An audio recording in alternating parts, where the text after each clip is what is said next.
ఒకరోజు ఒక ఆయన ఒక వంతెన మీద నడిచి వెళ్తుండగా ఒక పెద్ద కేక వినిపించింది, ఆగు అని. అప్పుడు ఆయన వెంటనే ఆగిపోయాడు. ముందున్న వంతెన కూలిపోవడం అయితే జరిగింది.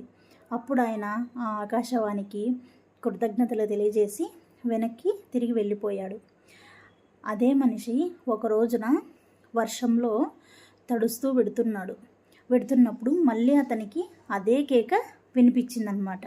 వినిపించిందంటే అప్పుడు కొంచెం దూరంలోనే ఆయన ఆగాడు. అప్పుడు కొంచెం దూరంలోనే ఒక పెద్ద పిడుగైతే పెద్ద శబ్దంతో పడిందనమాట.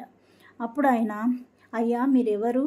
నా ప్రాణాలను ఎన్నోసార్లు చాలా అద్భుతంగా కాపాడారు, మీరు ఎవరయ్యా అని అడిగారు. నాయనా, నేను నీ క్షేమం కోరే దేవదూతని అని మాట్లాడారు ఆ దేవదూత. అప్పుడు ఆ మనిషి, అయ్యా మరెందుకు నా పెళ్ళిలో మీరు ఇలా అయితే నన్ను జాగ్రత్త పరచడానికి అరవలేదు అని అడిగాడు.